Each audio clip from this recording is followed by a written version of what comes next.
Katanya ayam galak, ayam batu. Bismillahirrahmanirrahim. Assalamualaikum warahmatullahi wabarakatuh. Waalaikumsalam warahmatullahi wabarakatuh. Yang saya hormati Ibu Kepala Sekolah SDN 2 Sukakarya, Kecamatan Samarang, Kabupaten Garut. Yang saya hormati Bapak Ibu Guru SDN 2 Sukakarya, Kecamatan Samarang, Kabupaten Garut. Saya Helda Pratwi, calon guru penggerak angkatan 9 SDN 2 Sukakarya, Kabupaten Garut. Di sini saya akan memaparkan aksi nyata modul 1.4 menyebarkan pemahaman kepada guru tentang budaya positif.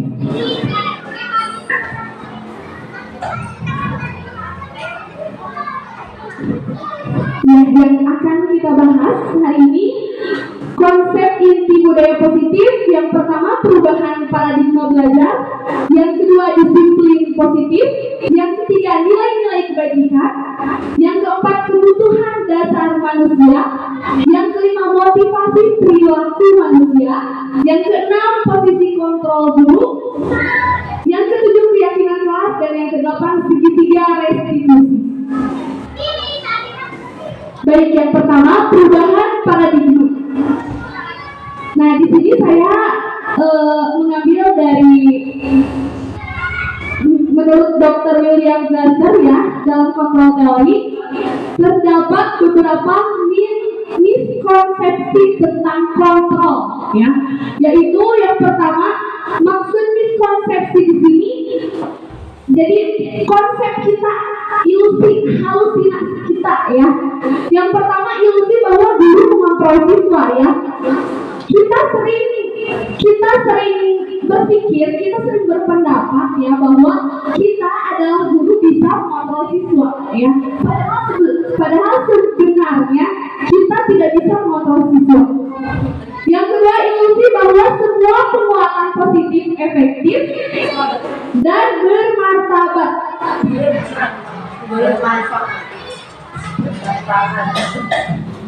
Yang kedua, ilusi bahwa semua penguatan positif efektif dan bermanfaat. Contohnya di sini, siswa merasa takut sama kita ya. Iya, takut. Yang ketiga, ilusi bahwa kritik dan membuat orang merasa bersalah dalam dapat menguatkan karakter. Contohnya kita tidak boleh memaksa gitu, kita tidak boleh memaksa kepada siswa. Dan yang keempat, ilusi bahwa orang dewasa memiliki hak untuk memaksa. Ya, kita kan sebagai guru sudah dewasa ya. Ya, jadi kita selalu berpendapat bahwa kita itu sudah dewasa, bisa memaksa anak gitu ya. Nah, itu menurut Dr. William Glasser. Dan selanjutnya menurut Stephen L. Covey, jika ingin membuat kemajuan perlahan, ubahlah sikap atau perilaku Anda. Tetapi jika ingin memperbaiki cara-cara utama, maka kita perlu mengubah kerangka ajaran kita. Ubahlah cara Anda melihat dunia. Ubahlah cara Anda berpikir tentang manusia.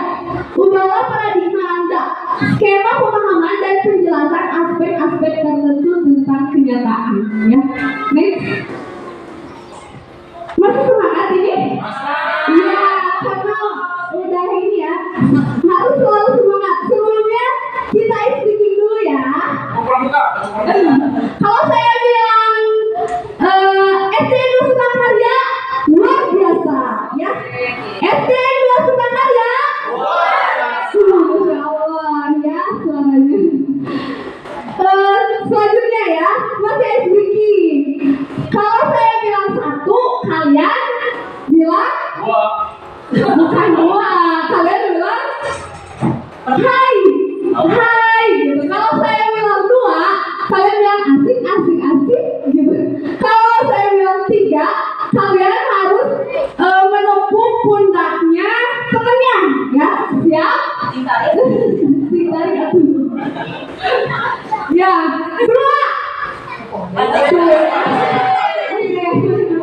Konsentrasi ya, kan kita sebagai guru SD harus selalu ceria dan semangat ya. Tidak.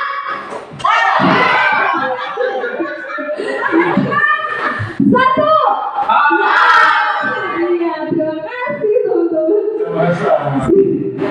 Kita lanjut ya pembelajaran dengan paradigma baru ya.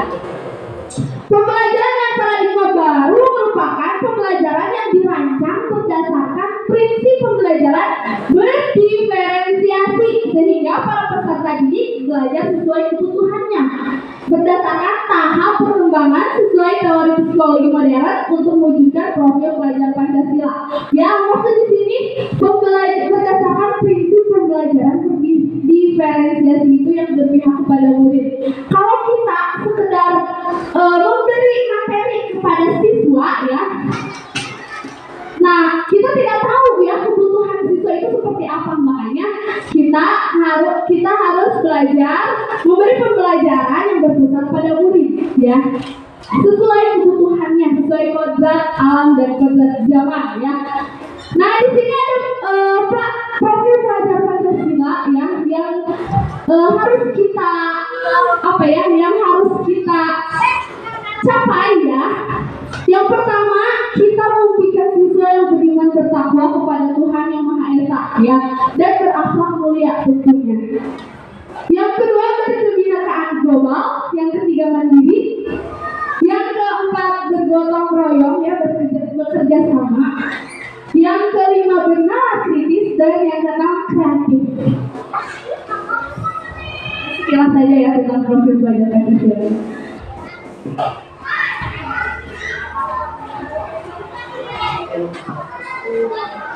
Ya, selanjutnya stimulus respon ya. Satu lagi Pak. Nah ini mengubah paradigma stimulus respon ke pendekatan teori kontrol ya. Nah, mengubahnya seperti apa?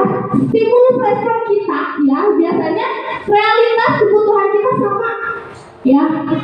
Nah, kita ubah ke teori kontrol menjadi realitas kebutuhan kita berbeda. Bukan hanya siswa yang berkebutuhan berbeda itu, kita juga sebagai guru ya pasti mempunyai kebutuhan yang berbeda gitu ya. Yang kedua, semua orang melihat hal yang sama. Ubah ke teori kontrol, setiap orang memiliki gambaran berbeda. Kita mempunyai pemikiran dan gambaran tentang orang itu berbeda juga ya. Yang ketiga, kita mencoba mengubah orang agar berpandangan sama dengan kita, tidak bisa ya. Kita ubah ke teori kontrol, kita berusaha memahami pandangan orang lain tentang dunia gitu.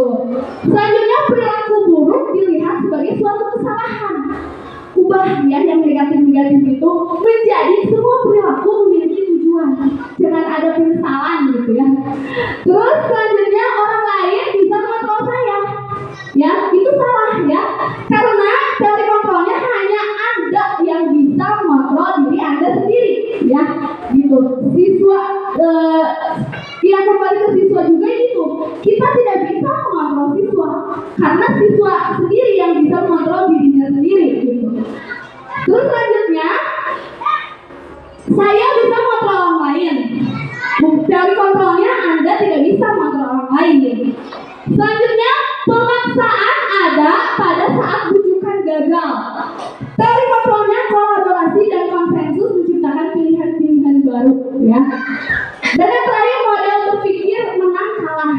Nah, ubah teori kontrol kita, pemikiran kita menjadi model berpikir menang-menang ya gitu.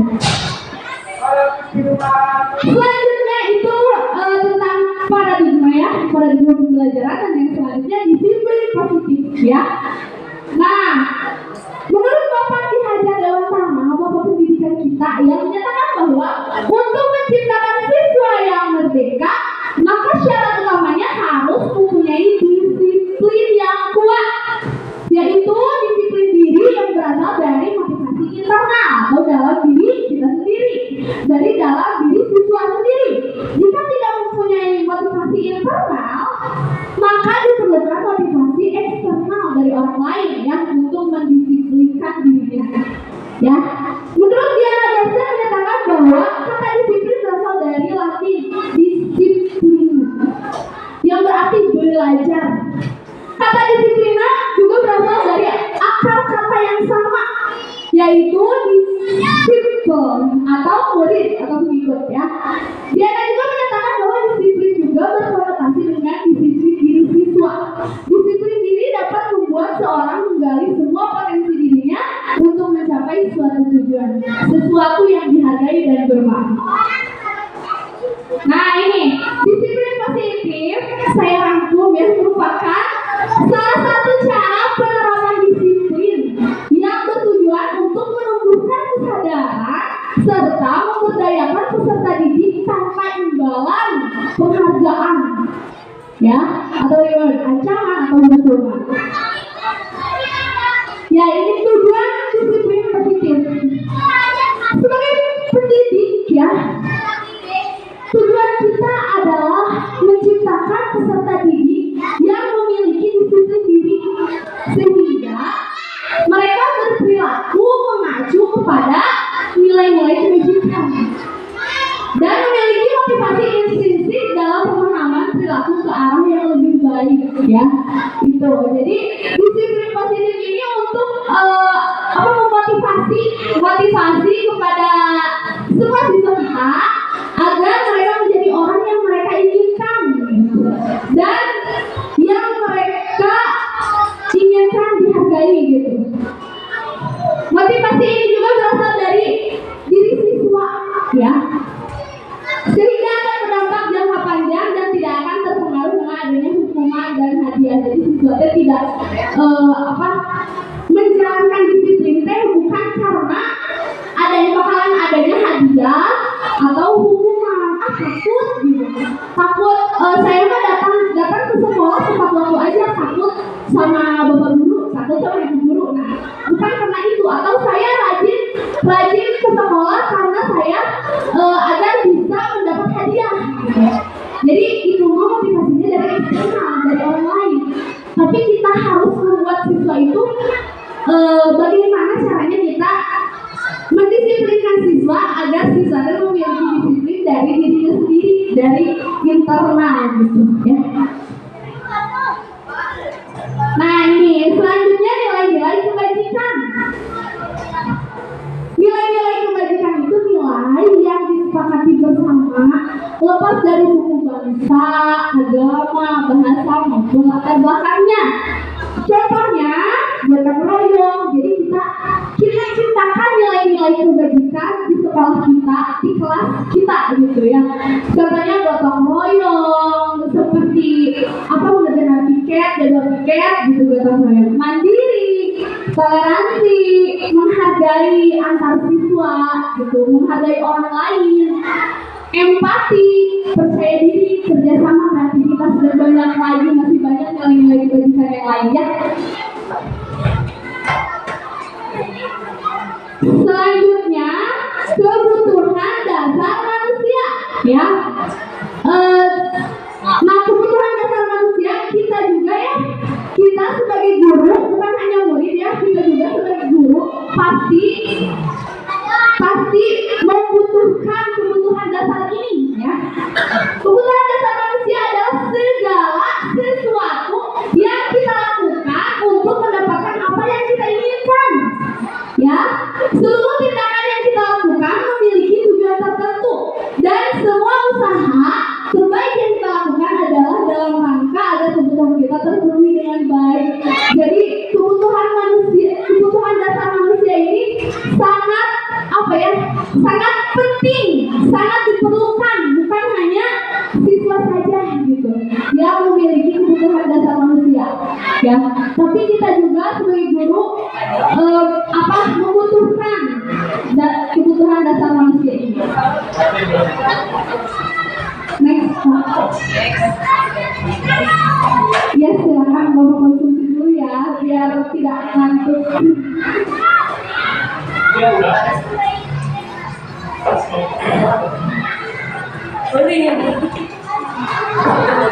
Selanjutnya nih, kebutuhan dasar manusia.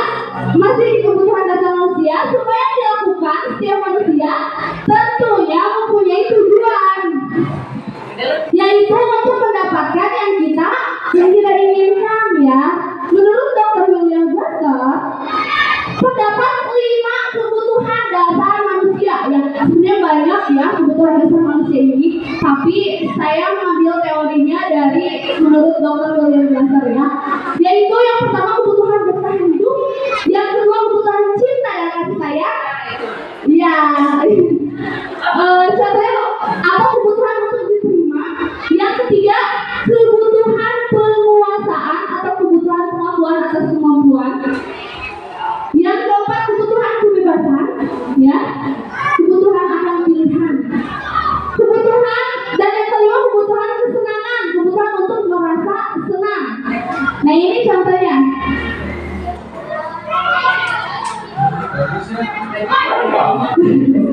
Ya ini memang kebutuhan dasar manusia. Yang pertama bertahan hidup, contohnya makan.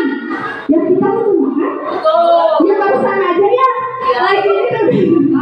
Lapar, ya makan itu hal yang paling utama ya. Yang kedua pakaian ya pakaian. Yang ketiga tempat tinggal, keamanan, kesehatan ya. Itu kebutuhan dasar yang pertama bertahan hidup ya. Yang kedua kebutuhan dasar akan kasih sayang dan rasa diterima ya. Kebutuhan rasa sayang dan rasa diterima ya. Contohnya rasa diterima, dipedulikan. Ketika siswa misalkan siswa itu apa suka caper kayak gitu, itu kan kebutuhan rasa diterima ya. Jadi kita jangan langsung menjustifikasi bahwa siswa itu bangor gitu. Enggak ya, tapi kita harus mendekati dulu ya gitu. Terus rasa dipedulikan, terus berbagi, itu rasa dari masih kebutuhan dasar manusia ya. Kerjasama, menjadi bagian dalam kelompok. Ya, yang ketiga kebutuhan dasar manusia itu penguasaan ya, keinginan untuk dianggap itu ya. Terus memimpin, siswa itu ingin memimpin, ingin menjadi pemimpin gitu. Jadi jangan hanya kita sebagai guru, jangan hanya kalau dalam pemilihan ketua kelas ya kita suka langsung rujuk, enggak ya, tapi kita harus ini dulu, pendekatan dulu tadi ya. Terus berprestasi, diakui dan didengar ya gitu. Jangan cuek-cuek sama siswa teh, bisa juga butuh didengar gitu ya. Ya butuh diperhatikan gitu Bu Ayu ya, biar juga butuh diperhatikan. Oke Pak, nanti saya akan memperhatikan. Oke. Terus selanjutnya kebutuhan dasar manusia itu kebebasan ya. Jadi kita jangan mengekang, memaksa siswa gitu, memaksa siswa karena mereka ingin mandiri, ingin bebas.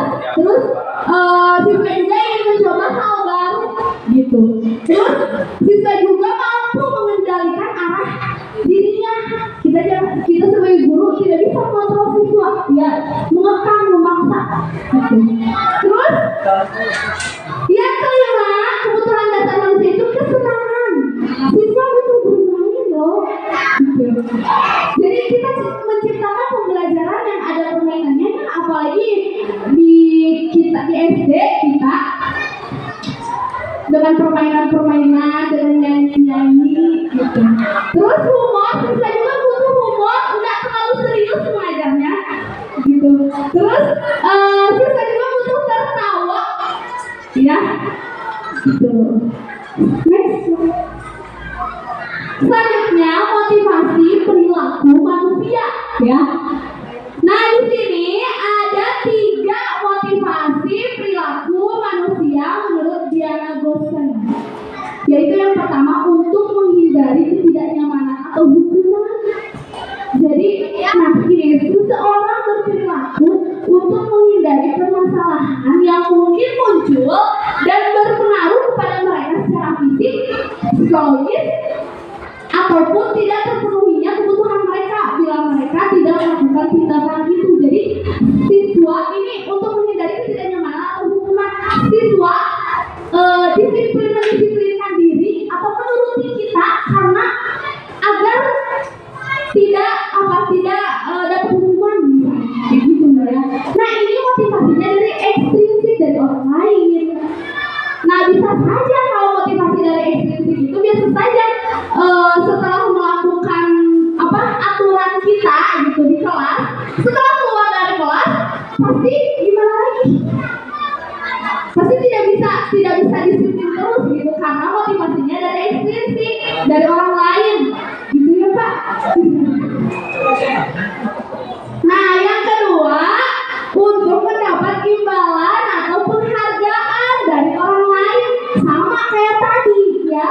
Si siswa ini berperilaku untuk mendapatkan pujian, untuk mendapatkan hadiah, untuk mendapatkan imbalan dari orang lain yang menurut mereka penting dan mereka letakkan dalam dunia kelas mereka. Bukan cuma siswa, kita juga guru seperti itu. Guru kita dapat tepat waktu ke sekolah agar apa? Ada nggak yang gini? Kita datang ke sekolah tepat waktu biar dipuji sama kepala sekolah, biar menjadi guru yang terbaik gitu dari kepala sekolah. Ada nggak? Nah itu berarti motivasinya dari ekstrinsik dari orang lain. Nah kalau motivasi ekstrinsik itu pada intinya tidak bisa terus berjalan ya disiplin terus. Nanti kalau udah nggak ada kepala sekolah pada dia telat gitu karena kan itu yang dipuji ibu ya gitu terus ya itu. Jadi untuk menghindari hukuman dan untuk mendapatkan penghargaan atau hadiah itu termasuk ke motivasi ekstrinsik, motivasinya dari orang lain. Saya nyapu, ada kepala sekolah lewat, saya nyapu jadi bersih. Udah gak ada masalah, tidak nyapu lagi. Kalau kerja di kelas naik, itu motivasinya dari ekstrinsik dan itu disiplinnya tidak akan mulus, tidak akan selamanya gitu ya. Bakalan kembali lagi ke awal ke karakter kita gitu ya.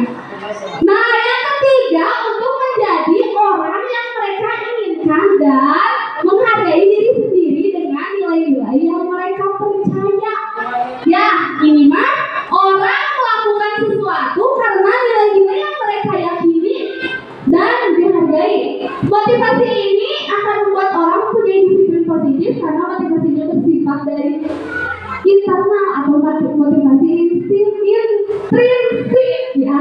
Jadi kita tuh sebagai guru harus bisa bagaimana caranya agar siswa mempunyai motivasi dari dirinya sendiri, dari intrinsik. Siswa ke depan ya, siswa percaya diri dalam dirinya, bukan karena takut guru, takut bapak guru, takut ibu guru, harus ke depan ya.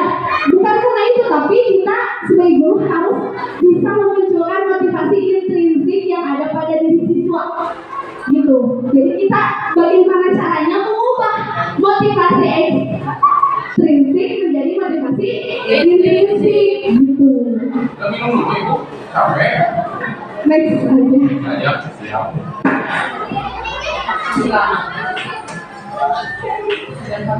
Ya nih, terus mengenai tadi ya, tiga motivasi itu ada istilah hukuman, konsekuensi, restitusi ya.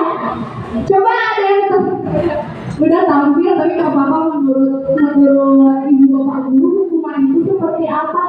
Beda dari itu aku. Penjara. Di mana? Penjara. Di penjara hukumannya kata Pak Agus apa? Apa lagi hukuman? Hukuman itu apa? Ini ya? Kucilkan. Dikucilkan, terus itu hukuman. Masih apa hukuman menurut Bapak? Mau pakai mic Pak? Terima kasih kesempatannya. Ya. Kalau menurut pendapat saya hukuman itu bisa dijadikan benteng. Jadi bukan berarti benteng itu harus dilawan, harus diloncati, tapi setidaknya harus ada rem sehingga kita tidak meloncat ke area yang semestinya. Jadi bukan berarti hukuman itu harus benteng saja, tapi sebagai kontrol buat saya, kontrol perilaku manusia. Terima kasih. Aduh, terima kasih semuanya. Ya, terima kasih Bapak ya, betul sekali ya, itu menjadi kontrol hukuman itu kata Bapak Asep ya. Nah ini hukuman itu tidak terencana atau tiba-tiba ya. Terus hukuman itu murid tidak tahu apa yang terjadi atau tidak dilibatkan. Jadi kita kalau di sekolah ya, kita yang membuat peraturan itu gitu, guru yang membuat peraturan itu bersifat satu arah, tidak disetujui oleh murid gitu ya. Terus selanjutnya berupa hukuman fisik atau psikis, itu hukumannya ini ada tiga istilah hukuman, konsekuensi, restitusi ya.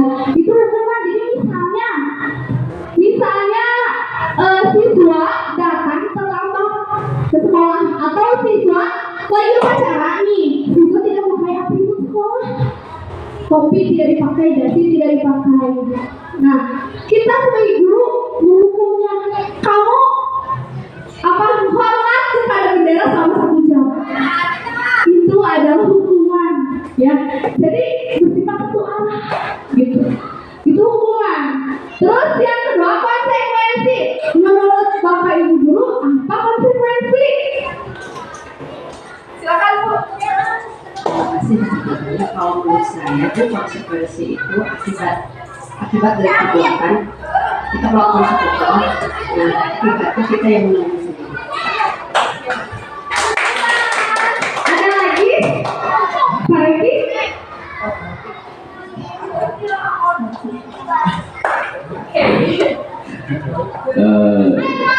Jadi menurut saya terkait dengan konsekuensi itu memang bisa dikatakan adalah sebagai stimulus respon. Jadi sesuatu yang memang akan hadir ketika ada sesuatu yang memang menjadi pertanyaan. Misalnya dalam pembelajaran itu seringkali kita mengadakan namanya kontrak belajar. Kemudian adanya peraturan yang memang disepakati. Sehingga memang ketika siswa menyepakati apa yang mereka buat sendiri, mereka memiliki konsekuensi untuk mematuhi peraturan sendiri. Begitu. Jadi konsekuensi itu adalah sebab akibat. Tepuk tangan untuk Pak Reki. Terima kasih Pak Reki sama Budiar. Ya betul ya, konsekuensi itu disepakati atau terencana sesuai peraturan ya. Jadi murid juga tetap dibuat, tetapi murid tetap dibuat tidak nyaman, itu konsekuensi ya. Dan sikap guru selalu memonitor murid ya. Misalnya seperti ini, siswa tidak mengerjakan PR ya, siswa tidak mengerjakan PR. Terus kita ada sama siswa, kenapa kamu tidak mengerjakan PR? Kamu tahu kan konsekuensinya? Kalau tidak mengerjakan PR itu, kamu harus mengerjakan apa? Misalnya di buku aku tidak mengerjakan PR sebanyak 10 halaman. Nah itu konsekuensi. Jadi terencana, tahu siswa ya, aturan gitu. Itu konsekuensi. Dan yang ketiga restitusi ya. Apa restitusi? Ada yang tahu tidak? Apa ada yang tahu restitusi apa? Oke. Restitusi itu adalah cara guru dalam menyikapi masalah sehingga anak mampu menyadari dirinya bahwa kesalahannya itu seperti apa dan dia telah melanggar konsekuensi apa, dan akhirnya anak itu mendapatkan solusi dari permasalahan. Ya, terima kasih Ibu. Ada lagi yang tahu restitusi itu apa? Suleri? Menurut saya restitusi itu jadi murid harus bertanggung jawab untuk perilakunya. sangat berhubungan sekali dengan konsekuensi ya. Jadi restitusi itu kata Bu Dada juga proses menciptakan kondisi bagi murid untuk memperbaiki kesalahan. Jadi suatu proses bagi siswa atau murid untuk memperbaiki kesalahan. Ya, terima kasih ya Ibu, Ibu ya.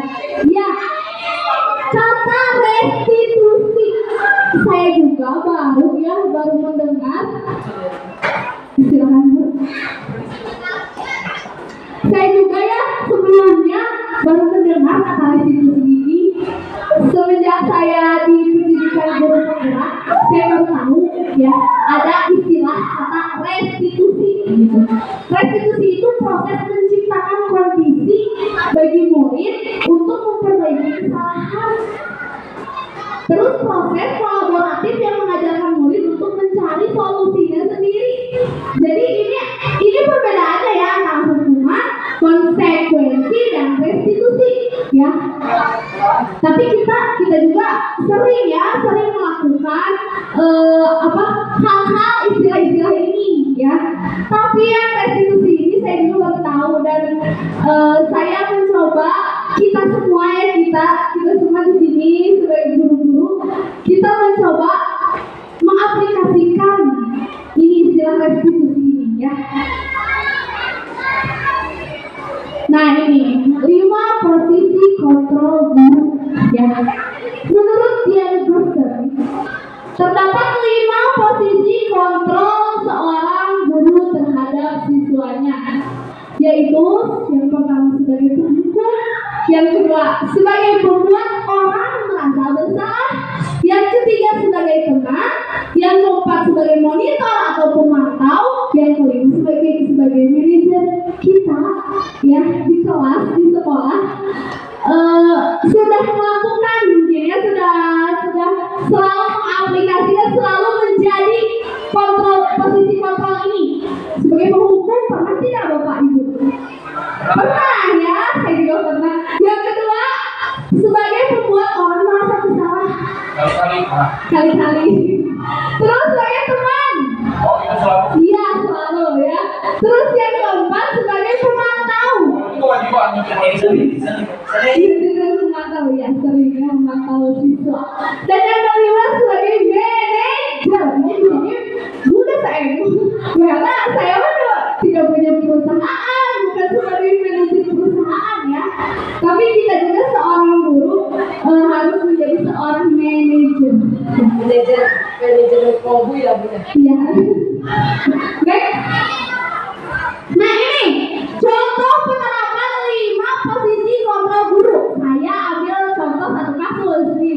Siswa tidak melaksanakan jadwal piket sekolah. Suka ada enggak di kelas ibu bapak yang tidak melaksanakan? Terus kalau tidak mengerjakan atau melaksanakan tugas piket, bapak ibu biasanya seperti apa Bu Neng?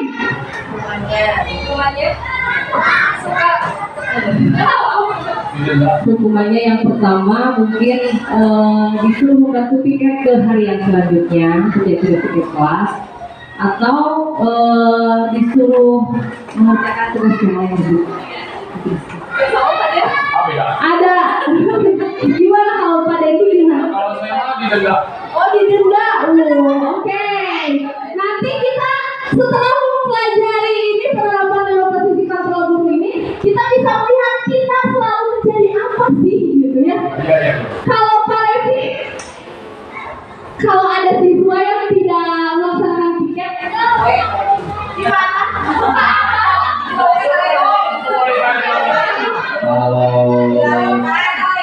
Kalau saya saya suruh saya lari. Jadi kadang-kadang, tapi kadang-kadang lamun memang masih bisa dibicarakan baik-baik ya. Karena kan tentunya dalam mobil kan ada step by stepnya gitu. Sehingga memang ketika satu langkah memang tidak berhasil maka dicoba dengan langkah yang lain. Ya, oke. Kalau Bu Ayu,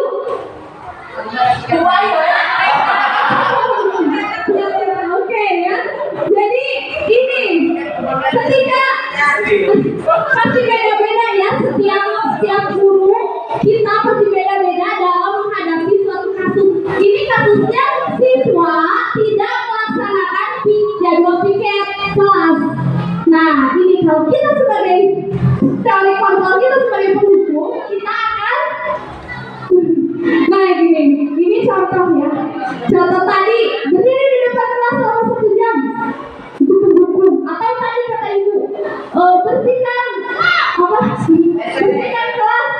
sendiri gitu ya, itu sebagai penghukum. Terus tadi lari, saya suruh lari, siapa didenda, itu kan penghukum ya, penghukum. Terus selanjutnya pembuat merasa bersalah dengan ada kata gini, pembuat merasa bersalah. Berapa kali ibu atau bapak ya, berapa kali ibu harus memberitahu kamu selalu saja mengecewakan ibu. Karena itu pembuat merasa bersalah. Jadi siswa itu merasa bersalah karena telah mengecewakan ibu atau guru itu ya. Selanjutnya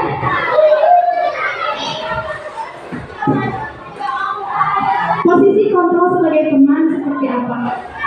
Nah ini, ayo dong ikuti aturan sekolah, tolong bantu ibu ya kali ini saja. Ya sudah, tidak apa-apa, atau itu ya kali ini saja. Atau ada kalimat ini, ya sudah, tidak apa-apa, lain kali jangan sampai berbuat seperti ini lagi ya. Itu sebagai teman. Oh iya, Pak Dewi selalu seperti ini ya. Itu teori kontrol sebagai teman. Selanjutnya sebagai pemantau, kamu sudah melanggar peraturan sekolah. Kamu tahu kan konsekuensinya? Setelah pulang sekolah beres-beres sendiri dan jangan kamu ulangi lagi. Nah ini kalau sebagai pemantau tahu ya, si siswa tahu kalau tidak mengerjakan piket, tahu hukumannya akan apa. Kalau tadi seperti hukuman tadi, hukuman kan langsung lari. Itu kan teori kontrolnya ada di kita, bukan ada di guru. Ada satu lagi yang belum. Sebagai apa tadi? Manager ya. Nah ini seharusnya kita sebagai seorang guru harus seperti seorang manajer. Apakah kamu tahu kesalahan kamu? Kira-kira bagaimana kamu memperbaiki kesalahanmu? Itu ya, jadi sebelum menghukum sebagai teman atau sebagai tadi pemantau, kita alangkah baiknya sebagai seorang manajer itu yang menjadi kita sebagai guru itu harus seperti manajer, harus tahu dulu kesalahan si siswa itu apa. Si siswa harus bisa mencari solusinya, mencari kesalahannya sendiri gitu. Apakah kamu tahu kesalahan kamu? Kita nanya. Terus kira-kira bagaimana kamu memperbaiki kesalahanmu? Jadi siswa sendiri yang mencari solusinya gitu ya. Siap menjadi seorang manajer? Siap. Ya, nah kita posisi kontrol. Apakah aku ya? Coba pada setelah tadi satu kasus tadi pada Bima ya udah sebagai teman ya. Oh sebagai manajer juga ya. Posisi kontrol apakah aku? Next Pak. Di sini saya ada beberapa ini kalian ibu bapak guru tebak ya. Saya kecewa sekali dengan kamu. Itu sebagai apa? Merasa bersalah. Membuat Bersalah. merasa bersalah. Ada lagi? Tepuk tangan. Ada lagi? Sama semuanya sependapat.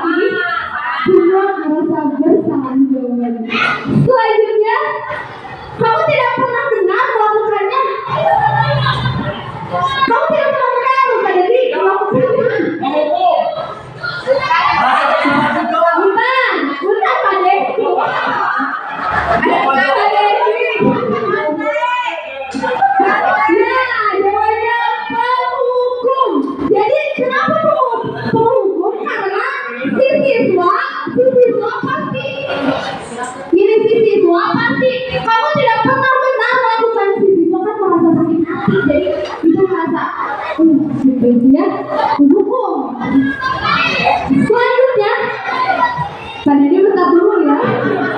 Apa rencanamu untuk menyelesaikan masalah ini? Manajer, hebat, ini bagus ini tapi ada. Masih semangat ini? Coba bentar, Pak Den. Dia soal betul. Ayo, ini mau lakukannya. Ayo lakukan demi ibu ya. Ayo lakukan demi ibu. Itu sudah jangan ya. Betul, ayo masuk tangan. Ya, satu lagi. Kamu tidak pernah mendapat nilai jika tidak mengerjakan tugas. Kamu tidak akan pernah dapat nilai kalau tidak mengerjakan tugas. Apa?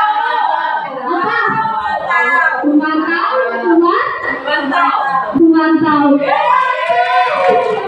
Kenapa? Karena kan tahu si siswa kalau tidak mengerjakan tugas tidak akan mendapat nilai gitu. Nilai semangat.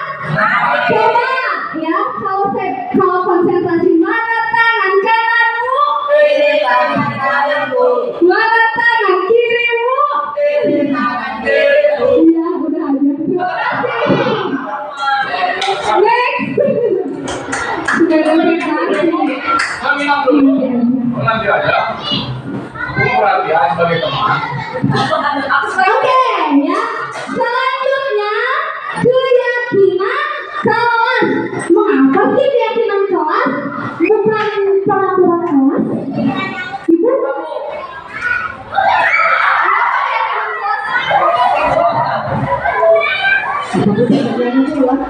Kenapa keyakinan kelas bukan peraturan kelas? Kalau peraturan kelas itu sudah ada yang membuatnya, sedangkan keyakinan kelas akan itu hasil dari kesepakatan kelas, semua warga kelas dan keyakinan kelas lebih mendorong siswa untuk sadar. Ya. Tetapi kalau peraturan nantinya ada bentuk hukuman. Seperti itu mungkin. Ya, tepuk tangan untuk ibu. Ada lagi?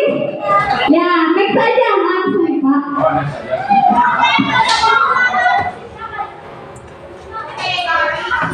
Nah ini, tadi ya betul. Jadi peraturan kelas itu ada ya, ada apanya? Ada peraturannya, ya, ada, ya, udah nyata gitu. Kalau keyakinan kelas itu yakin enggak ya? Nah ini pembentukan keyakinan kelas. Kita di kelas ya selalu membentuk peraturan kelas, ya, bukan keyakinan kelas. Nah ini nih pembentukan keyakinan kelas kita sekarang sudah sama-sama berdiskusi di sini. Kita mencoba untuk membuat keyakinan kelas di kelas masing-masing ya, supaya budaya positifnya terrealisasi. Nah ini keyakinan kelas bersifat lebih abstrak daripada peraturan yang lebih rinci dan nyata, karena peraturannya rinci, dia nyata, terpampangnya ya. Nah yang kedua, keyakinan kelas berupa pernyataan universal, ya, itu. Dan pernyataan keyakinan kelas selalu dibuat dalam bentuk positif. Contohnya seperti di kelas ya, ini di kelas. Contohnya seperti tidak boleh mengobrol, kan? Dan itu peraturan ya, tidak boleh mengobrol. Ada kata tidak boleh atau jangan menggunakan jaket di kelas. Itu peraturan. Jangan ada kata jangan atau tidak boleh. Itu karena negatif ya. Rubah kita dengan kata-kata yang positif, dengan keyakinan kelas. Dari kata jangan memakai jaket di kelas menjadi apa? Menjadi apa? Bisa menjadi apa kata-katanya? Berpakaian rapi di dalam kelas, atau tidak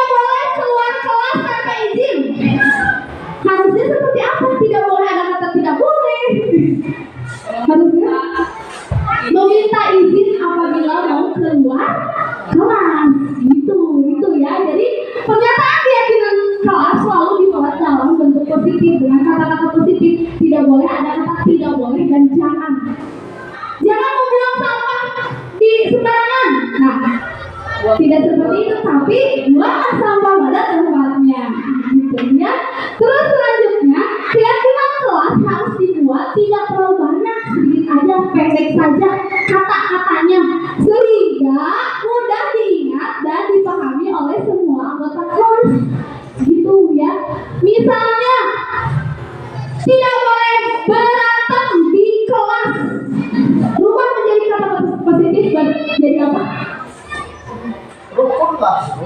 Nah, rukun atau saling menyayangi, saling menghargai teman, gitu ya. Hidup rukun, gitu ya. Terus keyakinan kelas hendaknya sesuatu yang dapat diterapkan di lingkungan itu.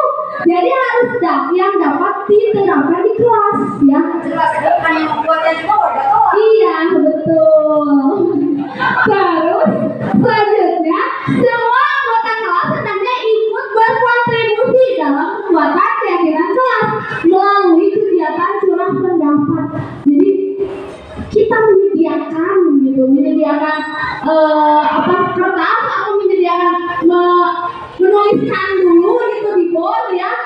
Jadi semuanya siswa harus berpendapat, tidak boleh ada yang tersisihkan gitu. Iya, ya jadi harus sesuai pendapat siswa gitu. Semua siswa boleh sama pendapat siswa satu sama siswa lain boleh gitu. Terus selanjutnya semua anggota kelas bersedia meninjau kembali keyakinan kelas dari waktu ke waktu. Jadi mesti ada yang mau dirubah gitu ya. Gitu. Lanjut.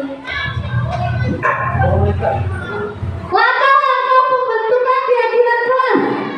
Yang pertama, memberi kesempatan kepada semua siswa untuk berpendapat tentang peraturan yang perlu disepakati di kelas.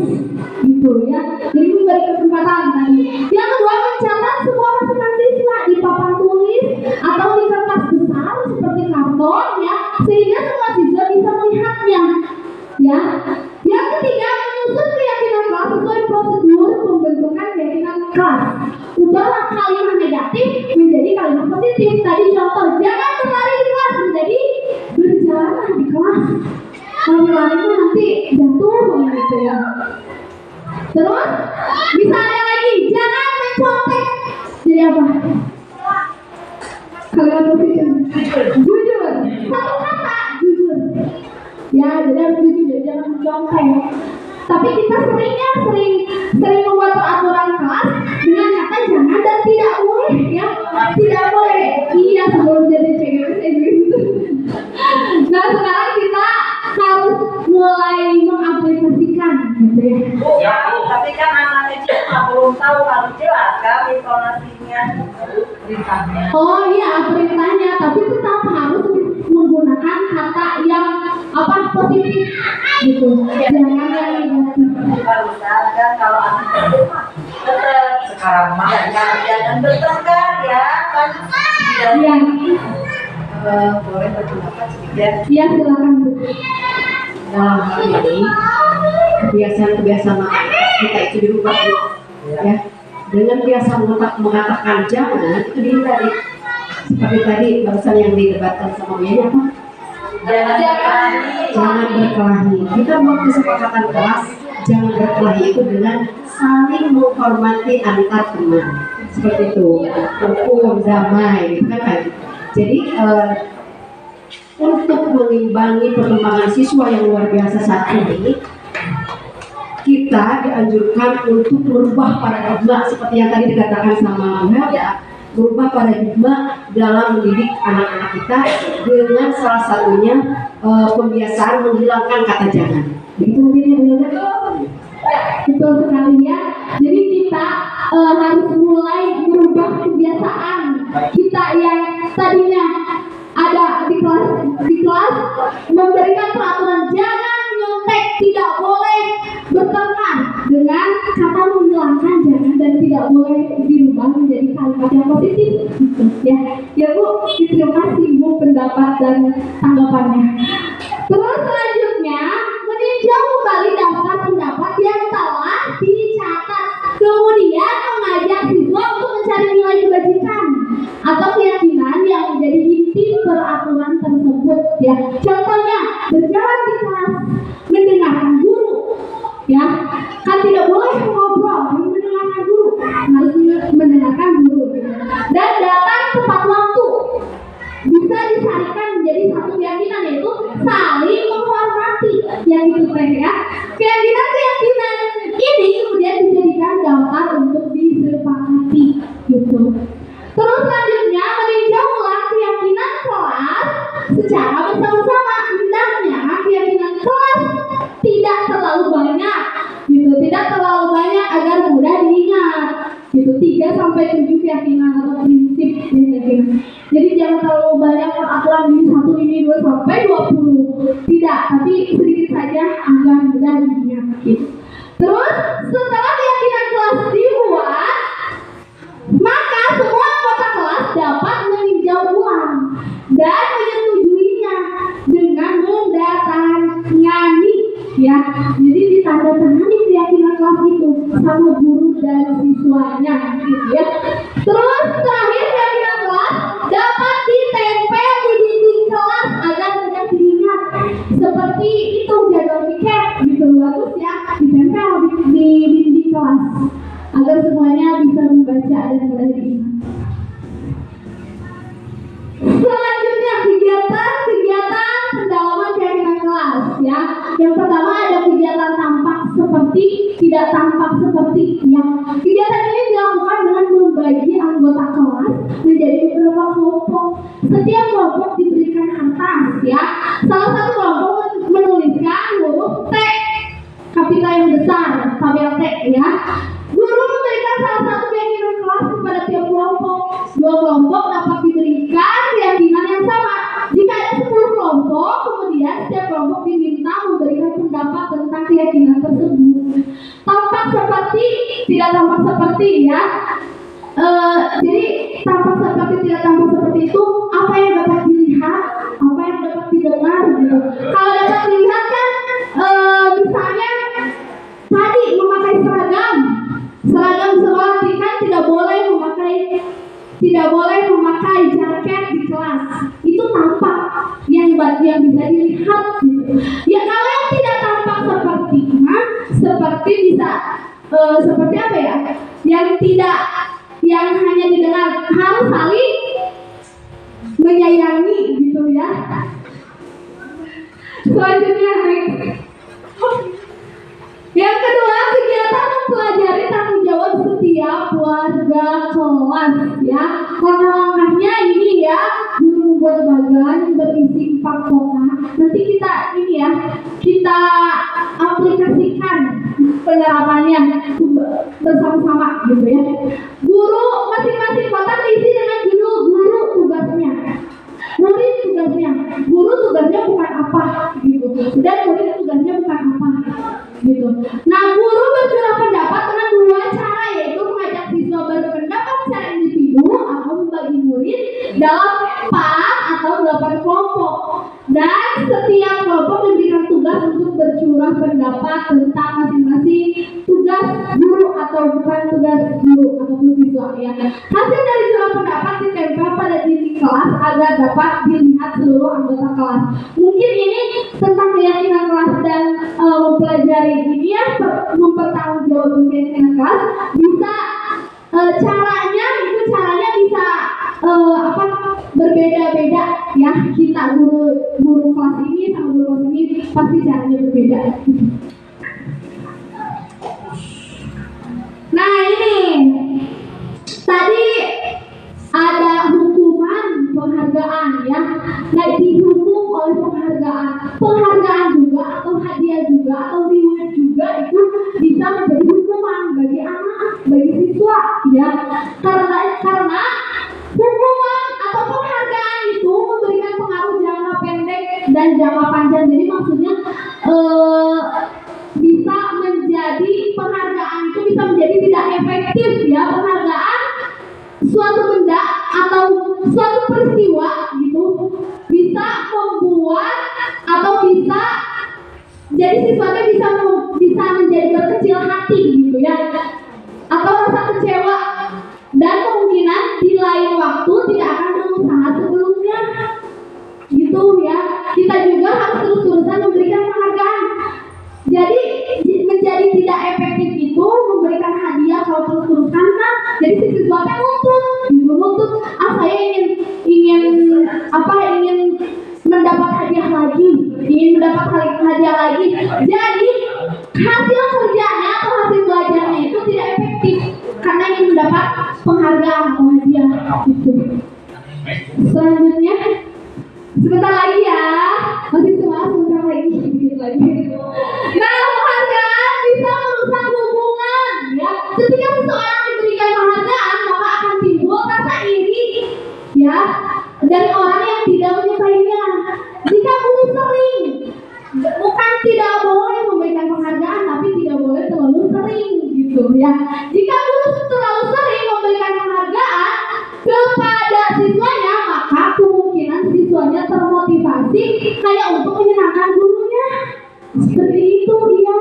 Jadi persaingan juga akan timbul itu. Ya, terus yang keempat, penghargaan mengurangi ketepatan, dan penghargaan bisa menjadi sifat menghukum gitu ya. Penghargaan menghukum mereka yang tidak mendapat penghargaan gitu. Penghargaan dan menghukum adalah hal yang sama karena keduanya berusaha mengendalikan perilaku seseorang ya. Next. Nah, ini segitiga restitusi. Ini ada 3 sisi ya. Yang pertama, validasi tindakan yang salah. Yang kedua, menanyakan keyakinan. Yang pertama menstabilkan identitas. Yang kedua, menanyakan keyakinan. Dan yang ketiga, validasi tindakan yang salah.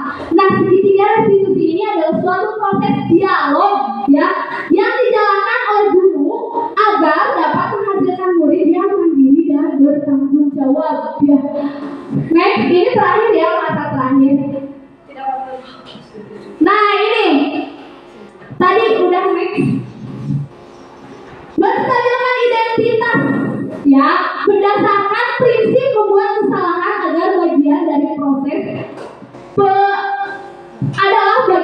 proses pembelajaran. Contohnya ada kata-kata berbuat salah itu wajar gitu. Itu menstabilkan identitas. Jadi menstabilkan emosi siswa gitu. Tidak ada manusia yang sempurna itu ya. Terus ibu atau bapak juga pernah melakukan itu. Nah gitu. Jadi si anak tidak tersiun. Ibu atau bapak juga tidak mau mencari siapa yang salah, tapi ibu bapak ingin mencari solusi dari perusahaan ini gitu. Kamu berhak merasa begitu. Nah, itu Pak Mas. Iya, gitu ya. Selanjutnya, yang kedua, validasi tindakan. Ini ada 3, sedikit saja ini. Nah, validasi tindakan yang salah itu berdasarkan prinsip setiap perilaku berupaya memenuhi suatu kebutuhan tertentu. Contohnya, kamu pasti punya alasan mengapa kamu melakukan ini. Padahal kamu bisa melakukan yang lebih buruk dari dia, gitu ya. Terus kamu patut bangga karena telah melindungi sesuatu yang penting buatmu. Misalnya ada anak yang menghilangkan bukunya, terus si anak itu si siswa yang satunya lagi marah, gitu ya.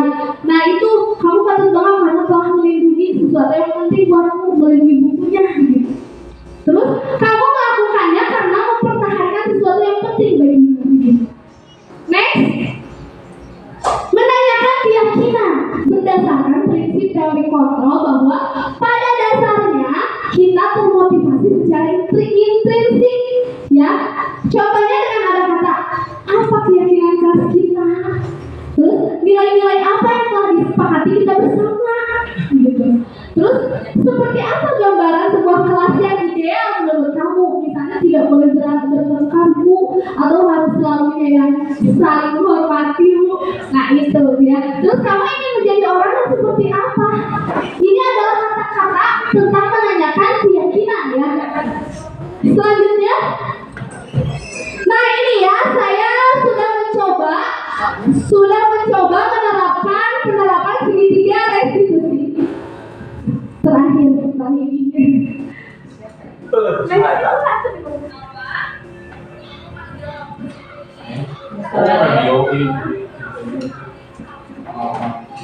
Ini baby saya.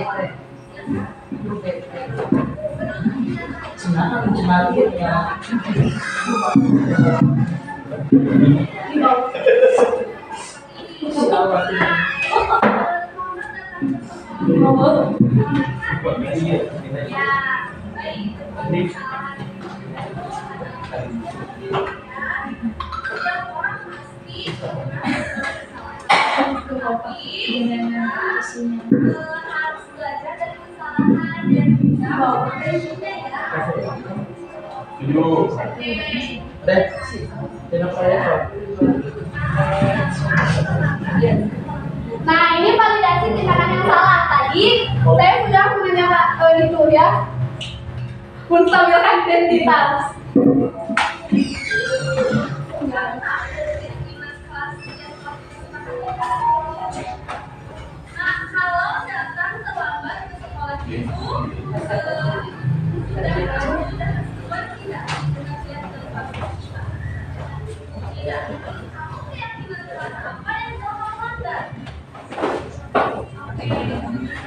Nah, itu menanyakan keyakinan kelas.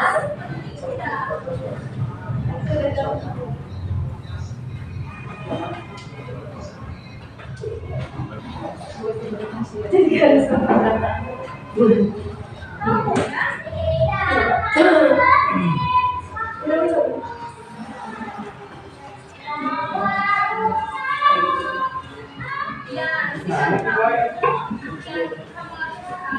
sudah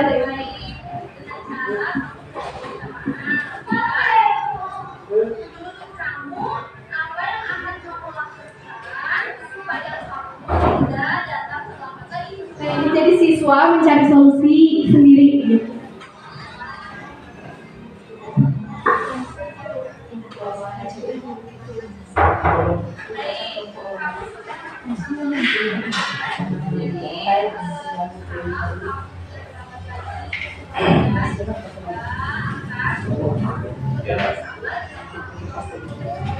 Kedengaran ya?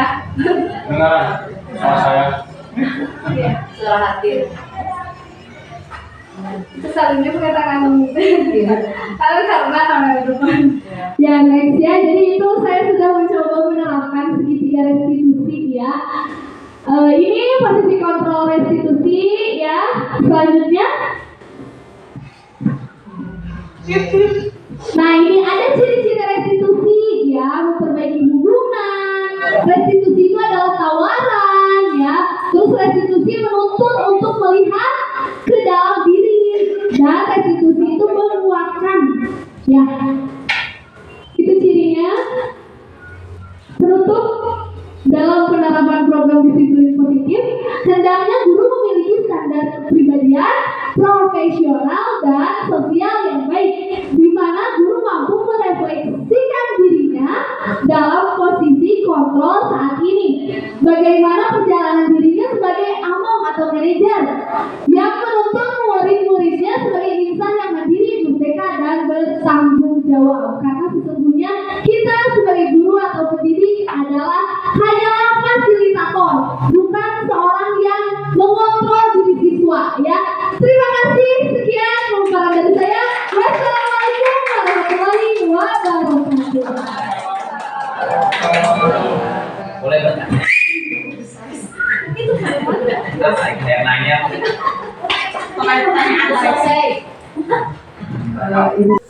Terima kasih atas kesempatan yang diberikan oleh Bunda untuk saya. Refleksi kali ini saya menyaksikan apa yang Bunda paparkan, sungguh luar biasa bagi kami. Ini merupakan ilmu yang sangat berguna ya. Bagi saya ini adalah ilmu baru. Insya Allah saya akan kembangkan ini dan berupaya untuk mengaplikasikannya di kelas saya nanti ya. Seperti permasalahan-permasalahan terus kontrol gitu ya. Insya Allah ke depan kita akan mencoba untuk mengubah paradigma lama menjadi paradigma baru yang lebih berpihak kepada siswa sesuai dengan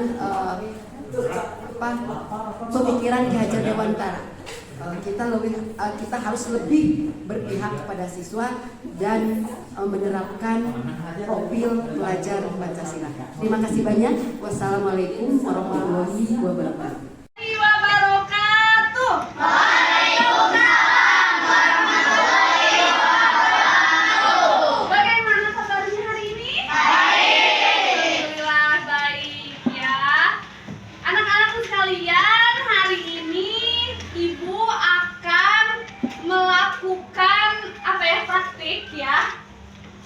Keyakinan kelas,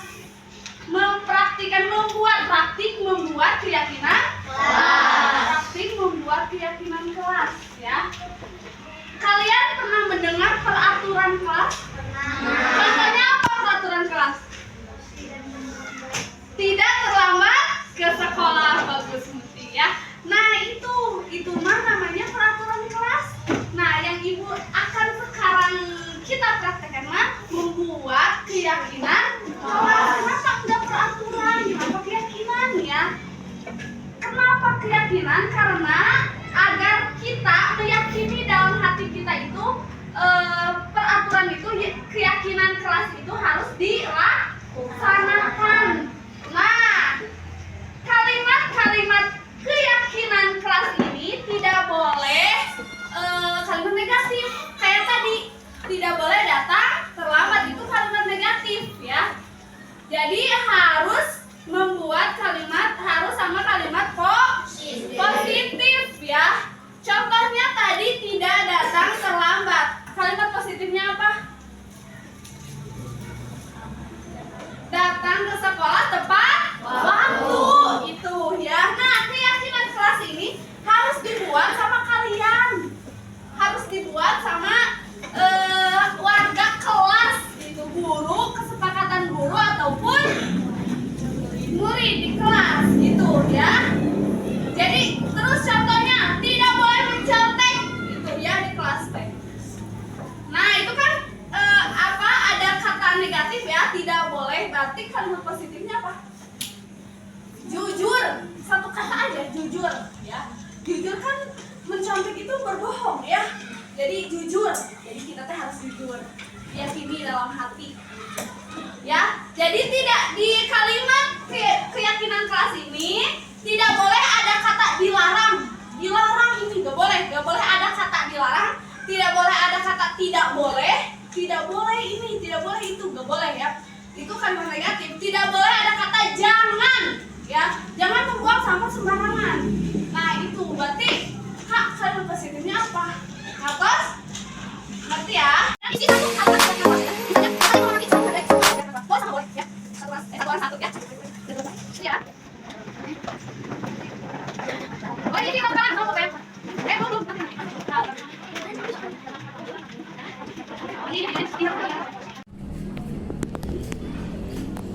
Teret. Ini mau dimusikan nanti.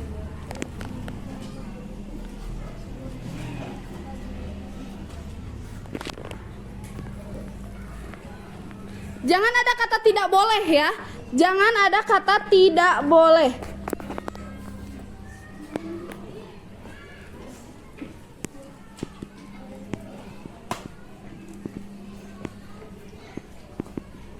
Yang ingin kalian apa maksudnya? Yang di kelas teh kalian teh ingin yang bagaimana? Nah, tulis di sana. Ya. Misalkan sama teman ingin saling menyayangi.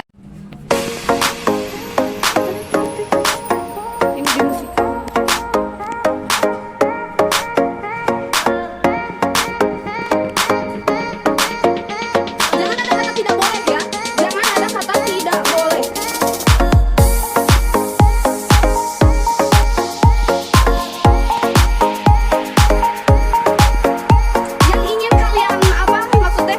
Yang di kelas teh kalian teh ingin yang bagaimana? Nah, tulis di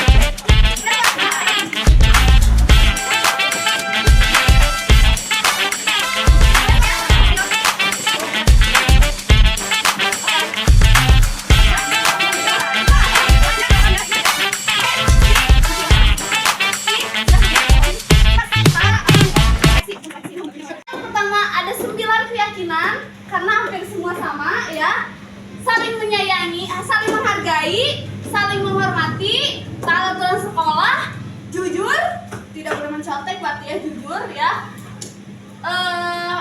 Kebersihan itu membuang sampah pada tempatnya ya gitu. Menyayangi ya, datang ke sekolah tepat waktu, saling menolong dan menghargai ya. Ini setuju ya kita ini dengan keyakinan kelas kita, setuju? Iya, baik. Nah sekarang sesudah kalian meyakini keyakinan kelas ini ya, sebagai bukti kalian setuju, kalian harus menandatangani buktinya ya. Oke. Stop dulu Pak. Mama tangan bebas. Ada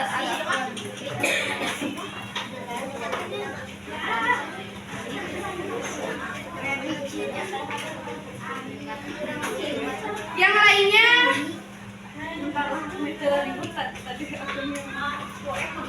Udah, stop anak-anak. Nanti dari mau dicepetin videonya. Yang lainnya tolong buka dulu halaman 55 PAI biar gak berisik ya.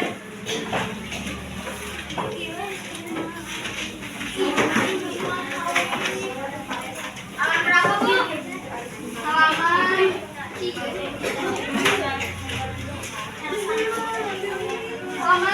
55. Ditulis dulu Quran surat Al-Maidah dan Quran surat Al-Hujurat sama artinya. Oh, silakan terus. Boleh terus video.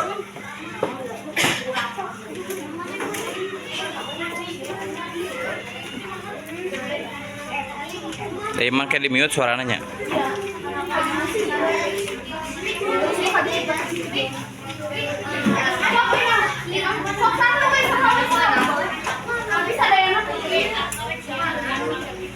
Udah banyak?